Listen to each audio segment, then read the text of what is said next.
तो दोस्तों, क्या आपने सोचा है बच्चों का जो जन्म होता है, जन्म के बाद जो दांत निकलते हैं, दांत निकलने का परिवार पर क्या इफ़ेक्ट पड़ता है? क्या अच्छा और बुरा इफ़ेक्ट पड़ता है? और कई बार बच्चे पर क्या इफ़ेक्ट पड़ता है? हमारे दांत कितने होने चाहिए जो हमारे लिए शुभ हैं, बड़े लोगों के लिए? हमारे दांतों का आकार कैसा होना चाहिए? आज की ये वीडियो बच्चों से लेकर बड़ों तक सबके लिए इम्पॉर्टेंट है। तो आज आपके लिए सबसे बेहतरीन जानकारी मिलने वाली है। नमस्कार दोस्तों, मैं सुभाष शर्मा चंडीगढ़ से ज्योतिष ज्ञान में आपका स्वागत करता हूं। दोस्तों, बच्चों का जन्म होना हर एक के लिए खुशनसीबी होती है, यानी कि परिवार की बढ़ोतरी। और परिवार में एक बच्चे का जन्म होने के बाद से कई चीज़ें दुरुस्त होना शुरू हो जाती हैं। पर सभी इतने किस्मत वाले नहीं होते हैं, क्योंकि कहीं ना कहीं बच्चे का जन्म परिवार में किसी न किसी प्रकार के दुख संकट लेकर आता है। ज़रूरी नहीं कि हर एक व्यक्ति खुशकिस्मत हो, और कुछ बदकिस्मत भी होते हैं, यानी कि किस्मत का एक पलटा मार जाना जीवन में शुरू हो जाता है। आज मैं आपको बताने वाला हूं बच्चों के दांत को लेकर, यानी कि बच्चे के दांत कब निकलें तो क्या उसके असर होते हैं, किस महीने में निकलें तो क्या असर होते हैं, क्या ये एक टेन्योर होता है जो कि शुभ और अशुभ दांतों से संबंध जुड़ा हुआ है, आपके दांत कितने हैं, आपके दांतों से क्या आपकी किस्मत का लेना देना है, आपके दांतों का आकार कैसा है, उससे क्या आपकी किस्मत का लेना देना है। तो ये सब जानकारियाँ मैं आपको देने वाला हूँ। सबसे पहले शुरू करते हैं बच्चों की। बच्चा, जैसा कि हम जानते हैं, ये बच्चा दूध पीता है, और एक जो समय होता है कि बच्चे के अगर हम दांत देखें तो 5वें 6ठे महीने से निकलना शुरू हो जाते हैं। अब बच्चों के दांत अगर निकलते हैं और ऊपर के दांत निकलते हैं तो शुभ है, नीचे के निकलते हैं पहले तो वो भी अशुभ है। अब पहले महीने में कई बच्चों के देखे होंगे आपने, बहुत जल्दी दांत निकल आते हैं। तो पहले महीने से शुरू करते हैं कि पहले महीने से निकले हुए दांत बच्चे के क्या असर लाते हैं। पर इससे पहले हम चलते हैं थोड़ा सा पीछे। तुलसीदास जी के जो दांत थे वो जन्म से निकले हुए थे, और 12वें महीने में जाकर उनका जन्म हुआ था, यानी कि 12 महीने वो गर्भ में रहे थे। ये कुछ स्पेशल पावर्स होती हैं जो कि समय समय पर जन्म लेती हैं, और इनके सिम्टम्स हमें दिखाई देते हैं, पता लगते हैं कि ये कुछ ना कुछ स्पेशल पावर लेके व्यक्ति पैदा हुआ है। पूतना का वध कैसे हुआ? श्री कृष्ण ने उनके दूध जो है स्तन को अपने मुंह में इस कदर दबाया कि वो तड़प उठी, और सभी चीज़ों का उसने आत्मसमर्पण कर दिया और अपनी गलती की भूल की उसने क्षमा याचना की। अब इस तरह से समझिए कि जो बच्चा है, अगर छोटा बच्चा है, वो 3-4 महीने तक है और उसके दांत नहीं है, तो माँ को भी दूध पिलाने में कोई दिक्कत परेशानी नहीं होगी। पर जैसे ही बच्चे के दांत निकल आते हैं, बच्चा काटना शुरू कर देता है, और सभी माँ इस परेशानी से जूझती हैं। मैंने भी हो सकता है अपने बचपन में माँ को काटा हो, आपने भी काटा हो, सभी काटते हैं, सभी लोगों ने दूध पिया है, सभी लोग इसी तरीके से बड़े हुए हैं। तो ये नेचुरल चीज़ें हैं। पर जो बच्चों के दांत निकलते हैं, पहले से दांत निकल आते हैं बहुत अर्ली एज में, यानी कि दूसरे तीसरे चौथे महीने में अगर निकल आते हैं, तो ये कहीं ना कहीं परेशानी देता है। तो हम पहले महीने से समझते हैं कि मान लीजिए ये कुछ तरीके हैं जिससे हम पहचान सकते हैं कि बच्चे का जन्म शुभ है या अशुभ है। पर ये कभी कभी होता है, किसी किसी के साथ होता है कि बहुत अर्ली एज में दांत निकल आएँ। तो पहले महीने में अगर पहले महीने में दांत निकल आते हैं बच्चे के, तो ये स्वयं के लिए कष्ट होता है, यानी कि बच्चा खुद ब खुद कहीं ना कहीं, कई बार आपने देखे होंगे, कई लोग अल्पायु होते हैं, कई लोग बहुत बीमार होते हैं, इतने बीमार होते हैं कि घर का जो पैसा होता है सब हॉस्पिटल के खर्चों में निकल जाता है। कोई ना कोई शारीरिक दुर्बलता या कोई ना कोई शारीरिक विकार पैदा हो जाता है, कुछ ना कुछ शारीरिक देह कष्ट इन बच्चों के ऊपर अक्सर आता है। अगर दूसरे महीने में बच्चे के दांत निकलते हैं तो ये माता के लिए कष्टपूर्ण स्थिति बन जाती है। माँ के लिए कहीं ना कहीं जीवन में संघर्ष बन जाता है। माँ जीवन में कई बार आपने देखा होगा, बहुत सी माँ ऐसी होती हैं जिनके जीवन में इतनी परेशानियाँ आ जाती हैं, चाहे वो हेल्थ की लेकर हों, चाहे एक सामाजिक परेशानियाँ हों, किसी भी तरह की परेशानियाँ हों, ओवरऑल ये दूसरे महीने में निकले हुए बच्चे के दांत माँ के लिए कहीं ना कहीं कष्टपूर्ण स्थिति बना देते हैं। अगर तीसरे महीने में, यानी कि 3rd मंथ में, बच्चे के जन्म के तीसरे महीने में अगर दांत निकलते हैं, अगर उस बच्चे की बहन है तो ये बहन के लिए कष्टपूर्ण होता है। चाहे वो बहन का बचपना हो, चाहे बहन की शादी होने के बाद हो, चाहे बहन को कुछ ना कुछ परेशानियां हो, चाहे किसी भी तरह का संकट बहन के ऊपर हो। बहुत सी आपने आजकल घटनाएं सुनी हैं जो कि कहीं कुछ हो रहा है, कहीं कुछ हो रहा है, मैं उनका नाम नहीं लेना चाहूँगा, आप इतना समझ ही गए होंगे।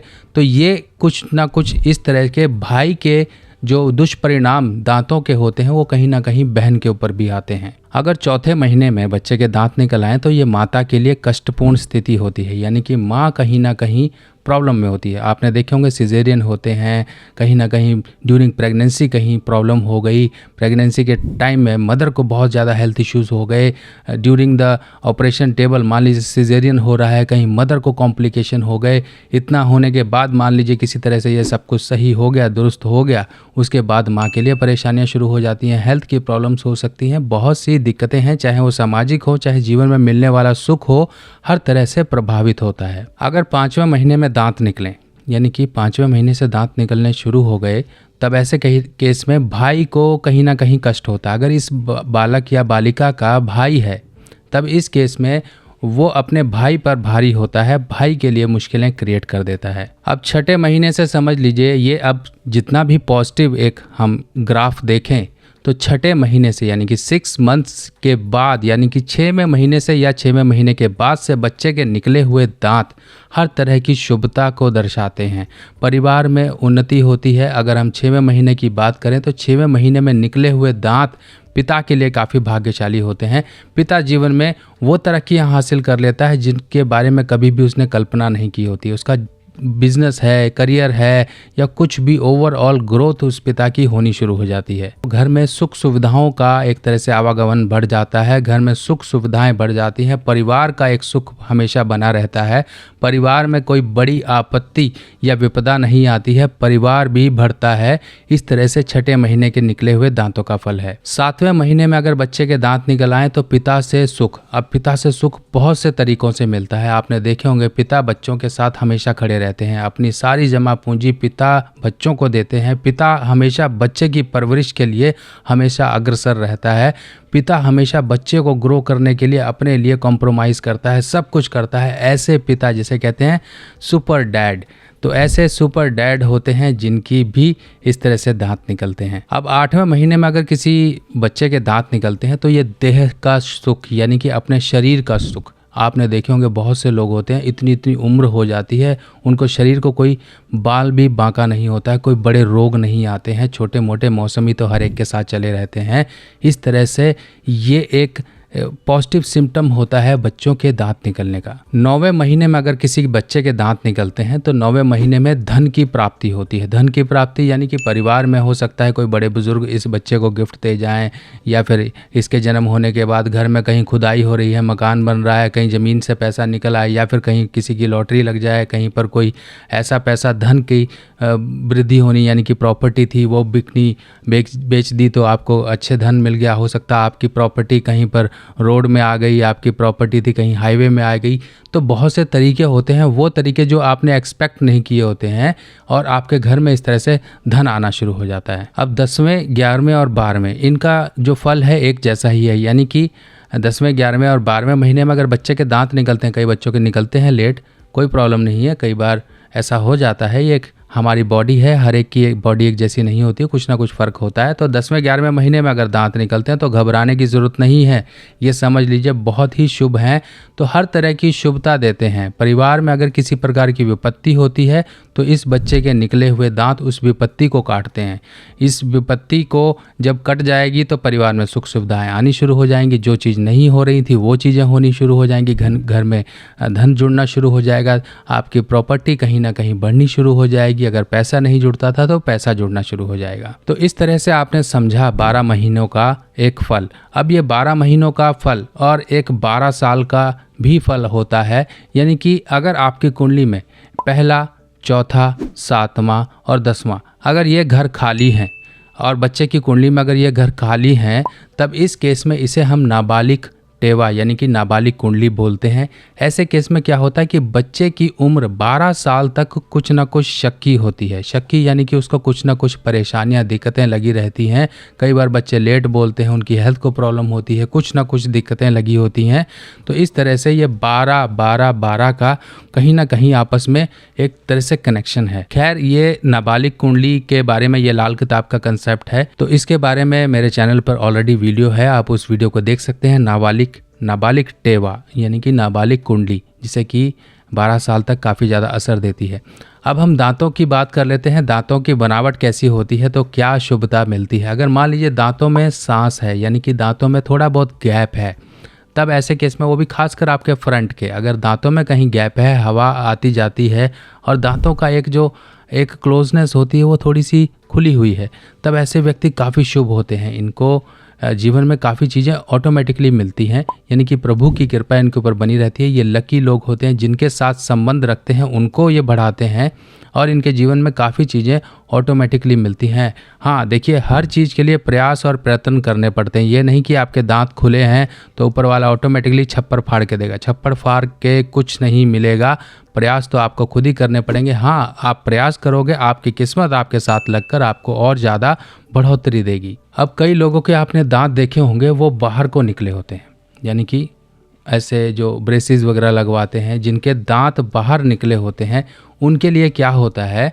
कि वो लोग होते तो अक्लमंद होते हैं, पर किस्मत का कोई भरोसा नहीं होता। कब किस्मत उनकी पलटा मार जाए, कब उनके जीवन में कोई ना कोई बड़ी अनहोनी घटनाएं हो जाएं, कब उनका एक जीवन में एक बड़ा डाउनफॉल आ जाए। इस तरह के लोग बहुत सी परेशानियां जीवन में झेलते हैं। अक्लमंद होते हैं, इनकी अकल कहीं भी हर जगह काम नहीं आती है। इनके पास एक तरह से रिसोर्सेज सब होते हैं, यानी कि वही हाल हो जाता है कि रेल की पटरी है तो है, पर आपके पास रेलगाड़ी नहीं है। इस तरह से चीज़ें इनके साथ होती हैं। और अगर गिनती की बात करें, दांतों की गिनती, अगर हम दांतों की गिनती की बात करें तो 30 से कम अगर दांत हैं तो ये आपके लिए परेशानी है। अगर 32 से ज़्यादा हैं तब भी ये परेशानी है। तो यानी कि अगर कुल मिला के देखा जाए तो 31, 32, ये 30, 31, 32 का एक जो काउंटिंग है ये शुभ है, पर 30 से कम और 32 से ज़्यादा ये दांत अशुभ होते हैं। तो जब भी आप डेंटिस्ट के पास जाओ तो दांत गिनवा लो कितने हैं, और अगर आपको लगता है कि इस तरह से दांत हैं आपके 30 से कम और 32 से ज़्यादा, तो 32 से ज़्यादा हैं तो उखड़वा दो, कोई प्रॉब्लम नहीं है। अगर 30 से कम है तो लगता है कि दांत कहीं पर लगवाने लायक है तो लगवा लीजिए, कोई प्रॉब्लम नहीं है। अब ये दिक्कत क्या देता है, परेशानी जीवन में ये आती है कि ऐसे लोग कहीं ना कहीं अपनी किस्मत को लेकर मार खाते हैं, क्योंकि लाल किताब में ये बात कही गई है 30 से कम 32 से ज़्यादा ऐसा व्यक्ति अपनी किस्मत से मार खाता होगा, बदकिस्मती का साथ होगा, और जीवन में किसी के लिए कुछ बोल दे तो वो कहीं ना कहीं सच हो जाता है। और वो सच होने वाली घटना होती है सिर्फ और सिर्फ 32 दांत वालों के लिए। यानी कि अगर 32 दांत हैं तो आपने बहुत से लोग देखे होंगे, हाँ किसी के लिए कुछ बोल दिया वो सच हो गया। अगर आपके 32 दांत हैं